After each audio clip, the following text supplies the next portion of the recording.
दोस्तों, हमारे बाबा साहब का जन्म उस काल में हुआ था जिस समय हमारा पूरा बहुजन समाज जाति पाति भेदभाव और अन्यायी पाखंडी शोषणकारी ब्राह्मणों के चंगुल में था। हजारों सालों की सड़ी गली व्यवस्था ने हमारे पूरे बहुजन समाज को जातियों में बांट रखा था। इन्हीं जातियों के कारण हमारा बहुजन समाज एकजुट नहीं हो पा रहा था। हमारे समाज में बाबा साहेब के जन्म से पूर्व राष्ट्रपिता महात्मा ज्योतिबा फुले और माता सावित्रीबाई फुले ने शिक्षा को घर घर पहुंचने का काम किया। इसी कारण हमारे समाज में शिक्षा का कुछ कुछ प्रभाव था। जब बाबा साहब का जन्म हुआ तो उस समय भी शूद्रों तथा स्त्रियों को विद्या अध्ययन वर्जित था। बालक भीमराव की जिद के कारण उनके पिता मेजर रामजी राव उन्हें स्कूल में दाखिला करवाने ले गए। स्कूल के अध्यापक ने जाति का नाम सुनकर उन्हें बुरी तरह अपमानित किया और स्कूल से बाहर कर दिया। रामजी राव अंग्रेजी सेना में सूबेदार के पद पर थे। उन्होंने अंग्रेजों की मदद से उनका नाम लिखवाया। अंबेडकर के स्कूल में नाम लिखने की 3 शर्तें रखी। पहली शर्त की बालक भीमराव स्कूल के अंदर नहीं बल्कि स्कूल के बाहर जहां पर अन्य बच्चों के जूते चप्पल रखे जाते थे वहां बैठेगा।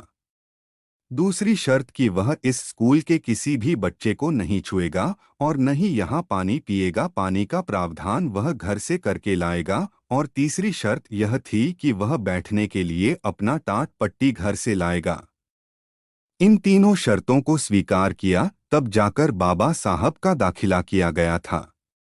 इस प्रकार बाबा साहब ने अपनी प्रारंभिक शिक्षा पूरी की।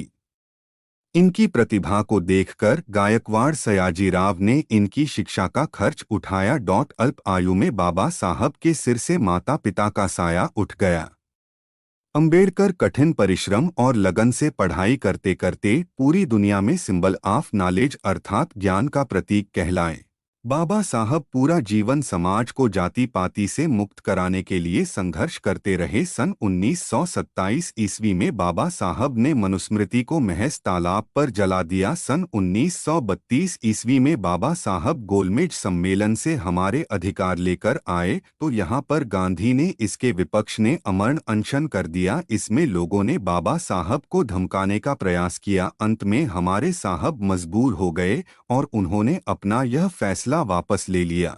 इससे हम इतिहास में पूना पैक्ट के नाम से जानते हैं। इसके पश्चात बाबा साहब ने दृढ़ संकल्प किया कि मैं अपने जीवन की आखिरी पल तक अपने बहुजन समाज के हक और अधिकार के खातिर लड़ूंगा। वर्ष 1947 ईस्वी में हमारा देश आज़ाद हुआ। इसके बाद बाबा साहब को भारत का संविधान लिखने का मौका मिला। साहब ने करीब 70 से अधिक देशों के संविधान का गहन अध्ययन करके 2 वर्ष 11 महीने 18 दिन की कठिन मेहनत के फल स्वरूप एक ऐसा संविधान तैयार किया जो दुनिया का सबसे बड़ा लिखित संविधान बना। 14 अक्टूबर 1956 ईस्वी को बाबा साहब ने अपने लाखों अनुयायियों के साथ बौद्ध धर्म ग्रहण किया और बौद्धों को 22 प्रतिज्ञाएं दी। वे करीब 52 दिन तक बौद्ध रह सके। उसके बाद 6 दिसंबर 1956 ईस्वी को उन्होंने महापरिनिर्वाण प्राप्त किया। अगर आप हमारे चैनल पर पहली बार आए हैं तो हमारे चैनल को सब्सक्राइब और वीडियो को लाइक तथा कमेंट में अपने विचार जरूर दें। जय भीम।